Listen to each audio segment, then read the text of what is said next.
Dr. Roy, welcome back. Thank you. Yeah, we just finished recording an awesome episode in Español, all things GLP-1 agonists for weight loss, disease prevention, a very promising weight loss med, all the recent research and secondary benefits that have been discovered with this medication. So, thanks for having me again. And my favorite podcast, Know Your Physio, big fan. Thanks again. Super, no, siempre un placer. Y bueno, los que quieren escuchar esto en español, ahí está el show. Sería el episodio número 72.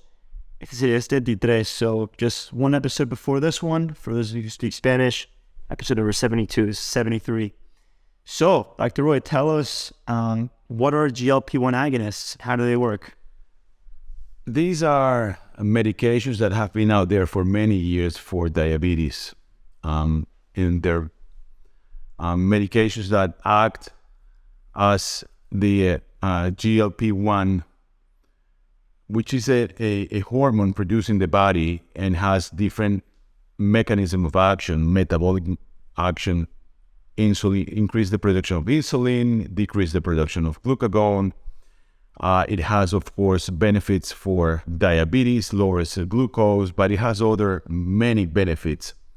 And it's been used lately, approved by the FDA, one of the drugs for obesity and overweight, liraglutide and thereafter semaglutide for weight loss and for obesity as a medication for this disease, which since then there is a huge boom throughout the world. Many stars in Hollywood used it, and actually there's a shortage worldwide because it really works if it's well indicated.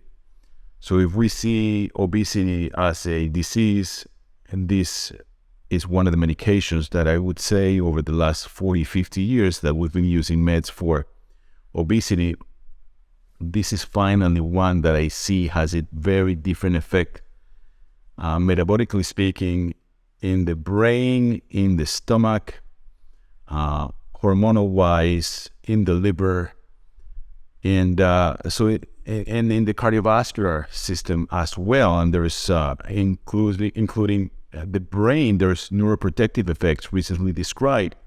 So I think that it's a very, very good drug, completely different from what we're used to, phentermine or all those older medication that do work well, but they don't get the effect, the final effect of long-term use and to lose weight, plus all the other metabolic benefits of this medication. So I really think it's a big advantage to start using this in obesity and weight loss, significantly better than the regular ones. So I've been involved in this for a procedure that I do, and I am now board certified in obesity. Not only I do interventional radiology and a procedure for weight loss, but this I think has changed our practice and our weight loss programs. It's a great medication. And so the previous class of medication, it didn't have the long-term benefits, and it certainly didn't have the other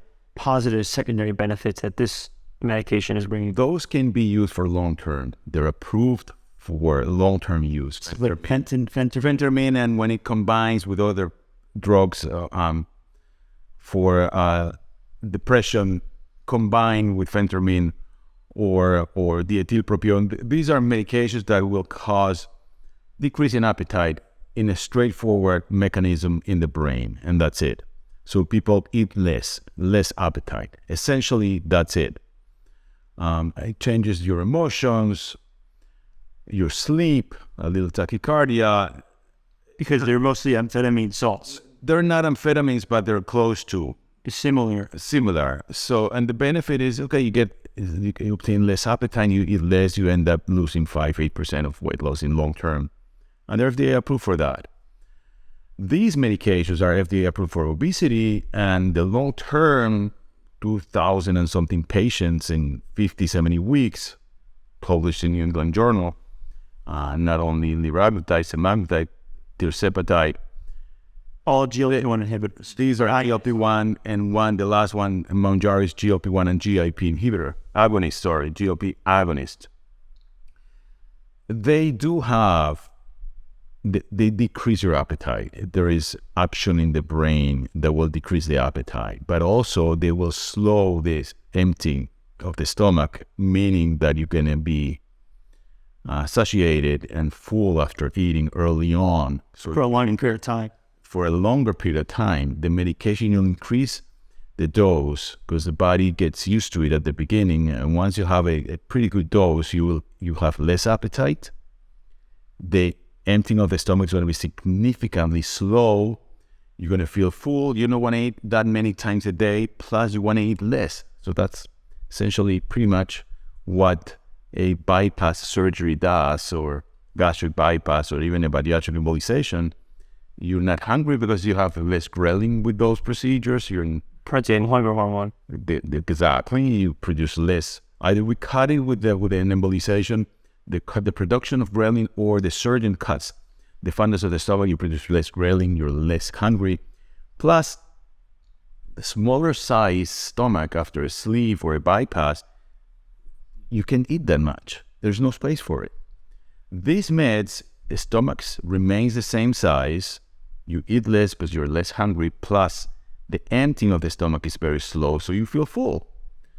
And believe it or not, results in 1 or 2 years, you can lose up to 15% or even more of your weight, which is huge. There's nothing proved similar to surgery.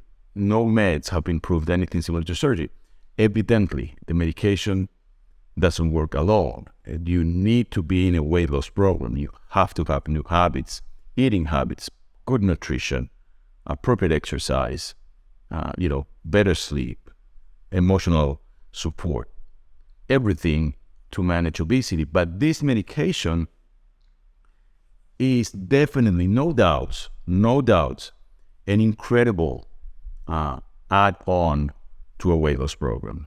And the way I see it, it will stay for good. And now proven to be beneficial for other things associated with obesity: fatty liver, neuroprotection, cardiovascular protection. It says that it can improve blood pressure. You said you were mentioning Parkinson's and Alzheimer's. Even Parkinson's, and there's the research now for Parkinson's and Alzheimer's, is a neuroprotector. So it's a drug that will cause benefits in neurons, benefits in the islet cells, beta cells in the pancreas to produce more insulin, improvement in the cardiovascular system overall, not only the heart, but distal vessels, good for diabetics. So I think it's a medication that will bring finally benefits, not only for the cause, but also for the complications. And of course, lose weight. And this is, it would have this effect directly and indirectly, right? Because directly, it's having these, cardioprotective effects, improvements in insulin sensitivity, but it's also indirect in that the weight loss itself helps further promote these benefits. Absolutely. And I think the weight loss itself, it's the main go-to to treat the patient. If you lose a lot of weight, obesity is directly related to diabetes, type 2 diabetes, cancer, dementia. You're not gonna. It seldom exists in isolation. Cardiovascular, absolutely. So if you treat the disease itself, the obesity itself, it will make huge metabolic changes. Plus, if this has extra benefits directly on the cardiovascular system, directly on the endothelium, directly in the neurons, directly in the liver,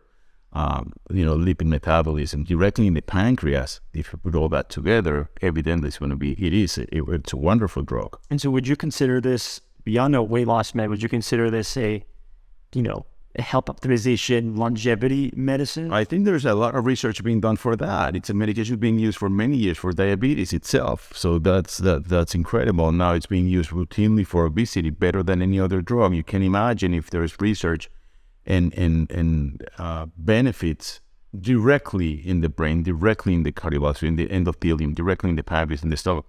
I think it's going to be very beneficial for everything associated with obesity. And this is science and medication has been around since the 80s, if I remember correctly. The medication that itself, the description mechanism, GLP-1 agonist was first described in 1983 or so. Thereafter, they developed the medication itself, and over the last 10 years is being used for diabetes, but over the last, I would say, 3 years, there's a formal indication for obesity. So it's a medication that's very well known for many years.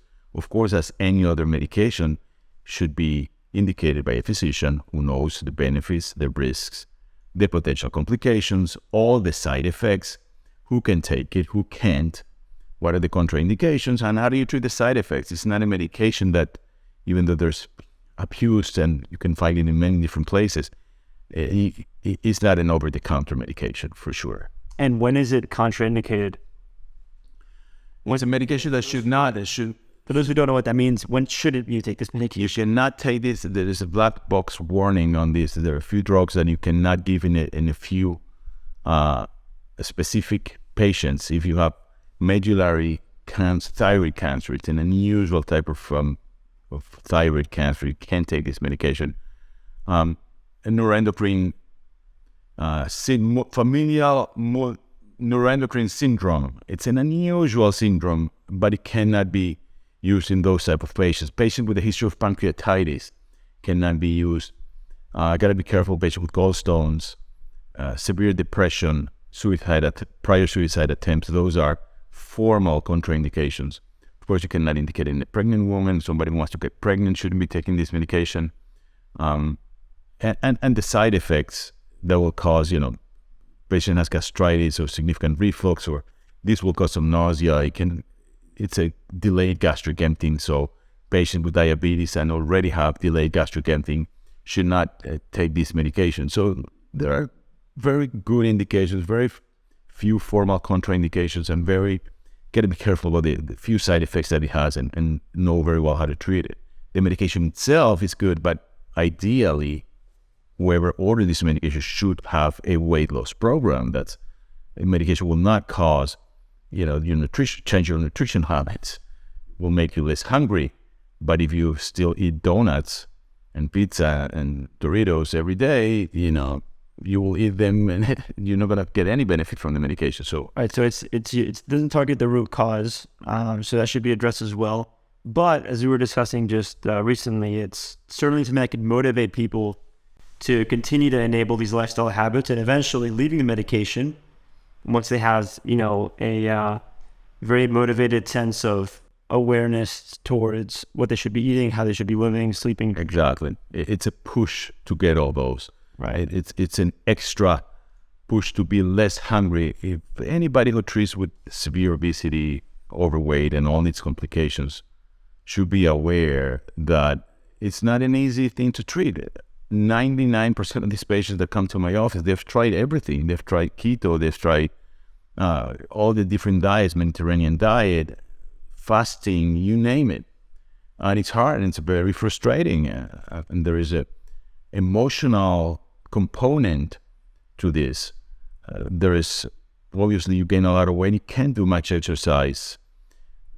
It's very frustrating trying to lose weight, and you can't plus the environment where we live with all these processed carbs and fast food and less time to eat and people in their desk all day without time to go to exercise. It's a complex issue that if you can help finally with a medication that will cut your hunger, will make you feel full, you will see results, you get motivated, you're part of a weight loss program, you talk to an exercise physiologist, you talk to a nutritionist, you understand what's good, what's bad.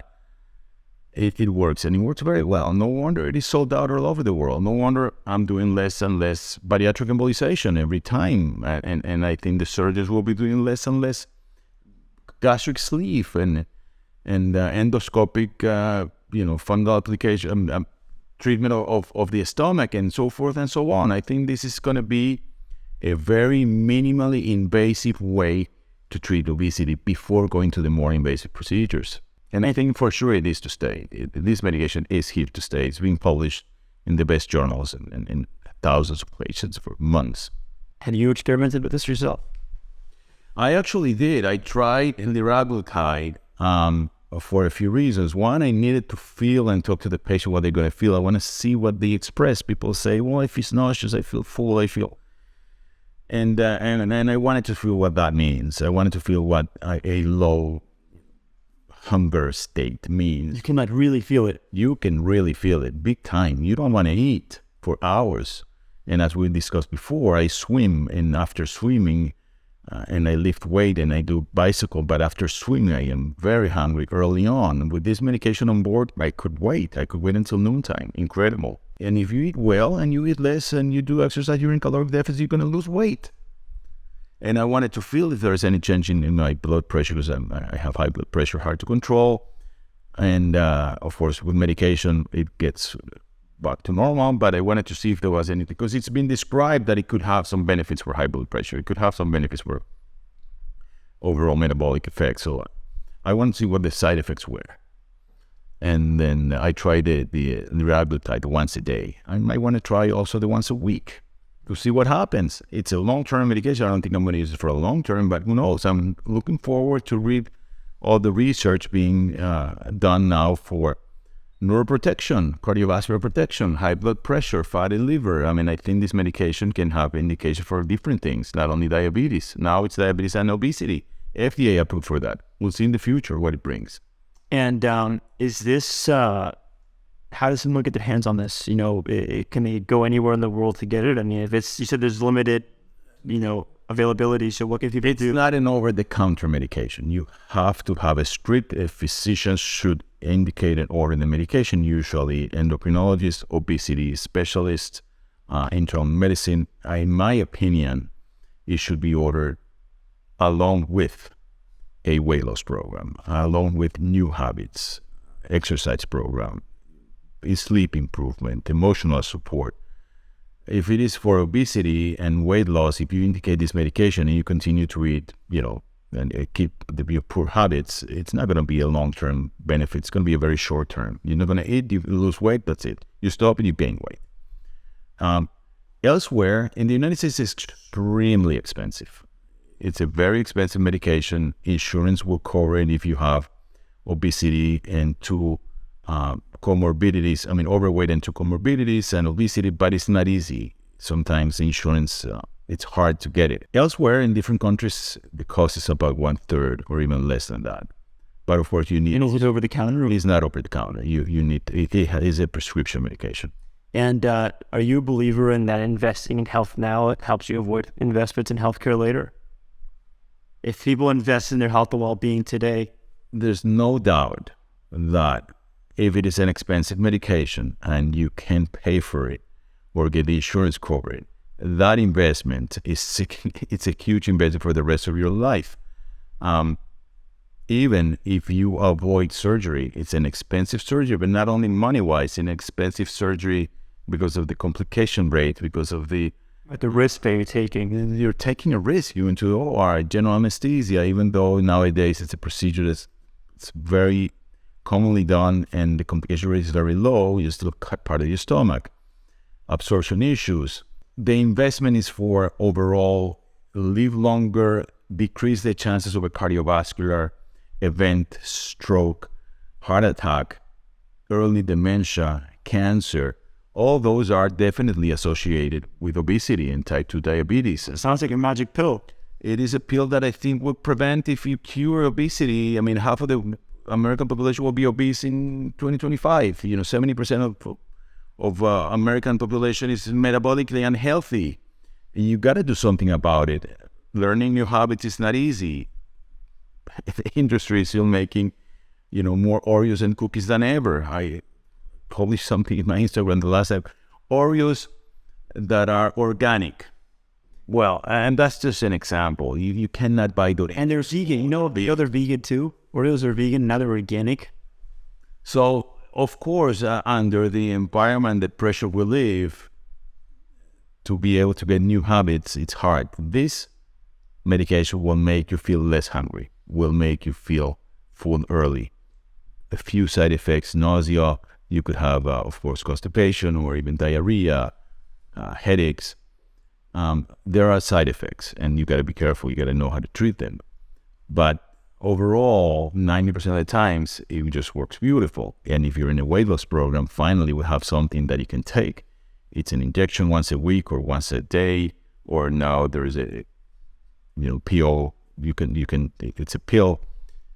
I think that it's something else in our protocol when a patient comes and has had hard times losing weight and gaining new habits. This will help for that, and that we're using it routinely. I think about I'm sure some people tuning in, any topic or any conversation surrounding medication can be controversial.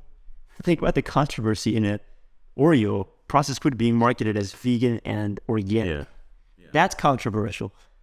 Yeah, controversial though in this medication is the abuse of the medication. Not only that, the thing is that it's being abused by people that are not overweight. I was going to ask, yeah. And I see patients that come to me, just please, can I have the medication? I need to lose 3 to 5 pounds, and I'm healthy and I'm thin, but I have extra 3 pounds. Well, there are easier ways to do it instead of a medication. We will not order or indicate the medication. There are risks. You can get a pancreatitis. It's unusual. But you can imagine somebody to lose 3 to 5 pounds, have a pancreatitis secondary effect from this. Terrible. So, but it's being abused. And people in Hollywood that don't need to lose much weight, they got to be very skinny. They take the medication. Of course, you're going to lose your appetite. You're going to be skinnier. That's for sure. Wow. Also, there is some controversy on the abuse of this medication and patients with diabetes that can't get their medication. And it was published in the New York Times. What do you mean? In the New York Times was published that it's being used so much for obesity that patients with diabetes don't find the medication. Well, in my because that's the people that originally needed this medication. Yeah, well, there are too many medications for diabetes. There are many different ones. And if finally there's one medication for the cause of diabetes, which is obesity, might as well change the use and use it more for obesity or for both. Yeah. It's unfortunate. I mean, of course, I understand all the diabetics that take Ozempic and it's now, you can't find it. Well, they're going to have to change for something similar to that or a different type of medication for diabetes. But finally, those meds are being used for obesity. Now I understand that it's being abused by patients that are not, or they're not patients, people that are not obese. Okay, that's a wrong use of the medication because they're going to get the benefit of it, which is less appetite and eat less and lose pounds. But that medication can be used by somebody who has obesity or diabetes. And is there a way to isolate, let's say, the neuroprotective and cardioprotective and insulin's, benefits, and then without the weight loss, is there a way to? No, I don't think so. It's a benefit from the medication. It works on the GLP-1 receptors, and it has benefits in the pancreas, benefits in the liver, benefits in neurons, in the hypothalamus. But it's going to cut your appetite. For sure, of course, lower doses, the effects won't last too long. That's why you increase the dose on a monthly basis with semaglutide, and on a weekly basis or monthly basis also with liraglutide and tirzepatide. These are the 3 different drugs that are being used, and the body gets used to the side effects, which is the less appetite. So you increase the dose, and it's approved to increase the dose by the FDA. And that's another reason as to why you need to pair it with habits, because if you cut the medication, all of a sudden you're going to be more hungry. You're going to be hungry immediately. Either you learn new habits and get used to it in months,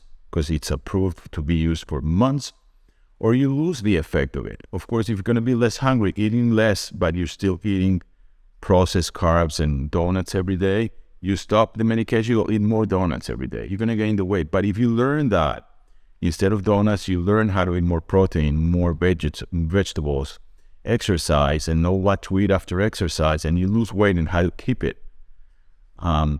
It works. When you teach this, does your body create more of these GLP-1 receptors?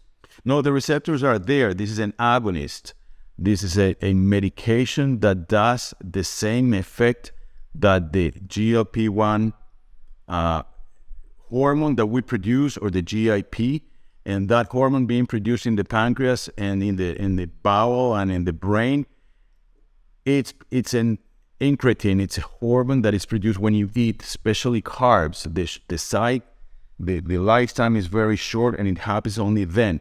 But you do have the receptors all over the place. And if you give it orally or you give it subcutaneously, the receptors are there. This is an agonist. It will do as if you were producing it. It's the same effect of the hormone, which is very good for insulin. It will decrease the production of glucagon, meaning that you're going to produce less glucose in your liver, less neoglucogenesis, better for diabetes. Has an effect directly on the beta cells in the pancreas that will produce the insulin. So it has many good effects, and plus the ones that are being discovered now in the neurons, in the endothelium, in the fatty liver, in the lipid metabolism. So I think that it's just a lot of stuff coming out. Anything else you want to share with the people tuning in who may want to get their hands on this immediately? Immediately, it's going to be hard. There's a shortage. I think that patients that would like to have the help of a medication to be less hungry, I advise them to go to a physician who understands of course, the medication, the side effects, the indications, the contraindications, who can take it, who cannot, as any other medication that we treat, that we use. And of course, if they use it, I encourage them to start in a weight loss program with a multidisciplinary approach. Exercise physiologists on board, psychologists on board, endocrinologists on board if needed, even surgeons.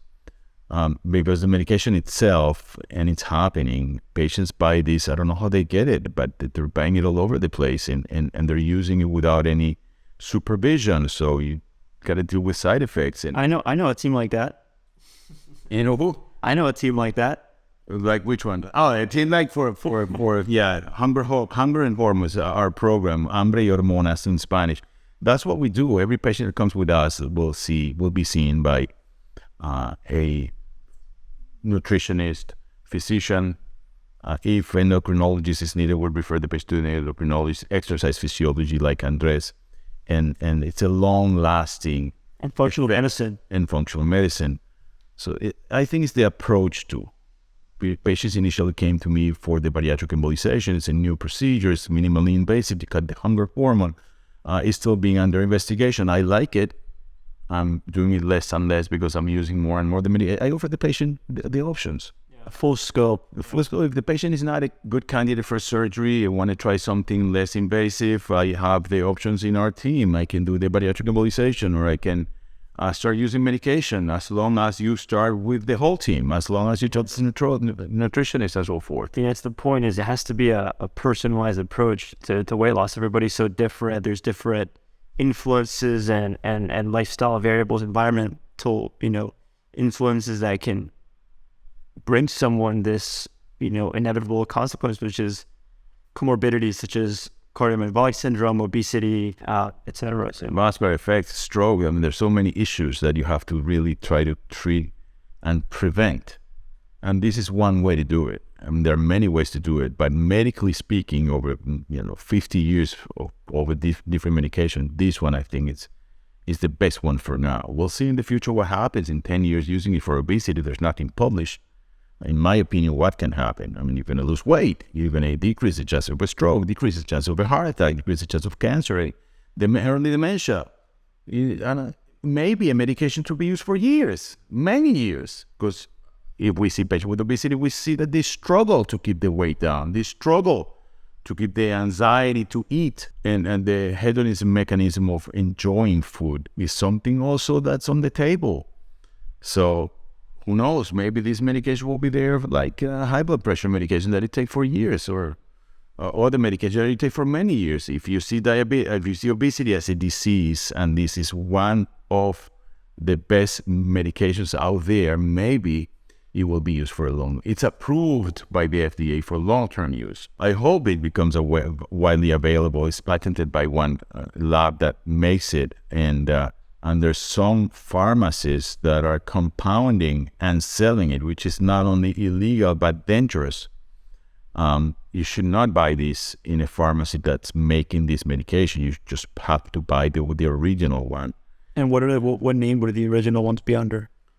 The commercial names are Wegovy, which is approved for obesity, it's semaglutide, and Ozempic, which is the same one, but it's the same semaglutide, but Ozempic is approved for diabetes, even though it's being used for obesity. Of course, it's the same, exactly the same medication. It's semaglutide, Saxenda, which is liraglutide. And the recent one is going to be Mounjaro, tirzepatide. It's a combination of a GLP-1 agonist and a GIP agonist. It's another incretin hormone that will cause a secondary benefit combined with a GLP-1. What's the secondary benefit? It's Mounjaro. Well, the benefits is it has, and it was published in July in the New England Journal, that the benefits in obesity in the long-term 73-week study in 2,300 patients or so, better results than the one published for semaglutide and liraglutide, more sustainable weight loss. And you pair the 15-20% of weight loss, very similar to the weight loss obtained after surgery. It's hard to believe. Long-term. So Mounjaro is not approved for obesity, it's approved for diabetes, but it will be, I think it's in a fast-track FDA approval road because it's a great medication. My experience with that is that patients might have a few more side effects. But it works. It works extremely well. So I hope that the prices come down. I hope it is affordable for everyone. And I hope that insurance companies understand that you got to prevent obesity. And preventing and improving obesity, you will prevent type 2 diabetes, heart attacks, strokes, early dementia, Alzheimer's, cancer, osteoarthritis. But if I don't get approval from insurance hundreds of times, which is absurd. It is absurd. You don't get the disapproved by insurance? No. Yeah, because they're thinking, why would we approve this if we can make more money with the complications, not all harm? I don't understand the way they think. They understand it. They don't spend money in prevention. Yeah. That I can tell you that. Of course not. And it's not my opinion. I finally am doing prevention in my 25-year career. I've been treating the complications of obesity and diabetes with intervention. I do angioplasties every single day of my life. I do liver biopsies every day of my life. I treat liver cancer with chemoembolization. And for those who don't know, when I was shadowing Dr. Roy, and what he's describing is he will literally place stents in arteries to unclog arteries, like these little metal mesh that opens up the artery. Yeah. And when you do the x-ray, you literally see the arteries clogged up, the blood isn't flowing. You put the, what's the solution you put in there? Well, you have to coagulate the patient, then you do the angioplasty, and then you put a contrast, we call it contrast to see the arteries inside. Yeah, you put the contrast to see it flowing through the arteries. Oh my God. And then I remember you have the little pump to literally, there's like a balloon that inflates and has opens the mesh. Yeah. And it keeps it there. Exactly. And you see that in obesity and diabetes and cigarette smoking, preventable disease. And so the investment should be in preventing those. And finally, I decided to move into prevention, and I studied for the obesity boards because I was doing bariatric embolization, and I needed to understand the disease itself and everything involved. And now it started as a bonus to treat patients with obesity with a new procedure. Now it's part of my formal practice. I am seeing and I'm directing a weight loss program with the whole spectrum of medication, new habits, nutrition, psychology if needed, exercise physiologists like you. To the point where you're trying the medications yourself. Yeah, it's a safe medication. You might as well. I'm going to try it and just to feel it, to see, to understand my patients and explain what they're going to feel. And maybe I'll get a benefit. I had, fatty liver for many years, and I had high blood pressure, and I exercise every single day of my life. And my nutrition is outstanding nowadays after learning that it's the best medicine. But I wanted to feel what this is all about. Why is this, boom throughout the world, and there's a shortage of Saxenda and Ozempic and Mounjaro throughout the world. And now I understand. It works. Well, there you have it, folks. Thank you, Dr. Roy, for joining me once again. Thank you very much for inviting me. It's a pleasure, and keep up the good work with Know Your Physio. I'm a big fan of this podcast. Awesome. Thank you, guys. If you have any questions for Dr. Roy, if you're interested in learning more, you can find him at Dr. Roy, DRROY on Instagram. You can email him. What's the best email if someone has questions or what? Or Moises, which is my name, Moises @drroy.com. Or in Spanish, Hambre y Hormonas, which is our site. In Instagram, soon to be Hambre and Hormones in English. We have a lot of information there, free of course information on nutrition, on exercise physiology, on new habits, and of course on this new medication, and of course on bariatric embolization and everything for weight loss and lifestyle changes. And prevention, which I'm happy to start doing. I've been doing it for a few years, finally. Well, you have it, folks. Awesome. Thank you so much. Yeah, my pleasure.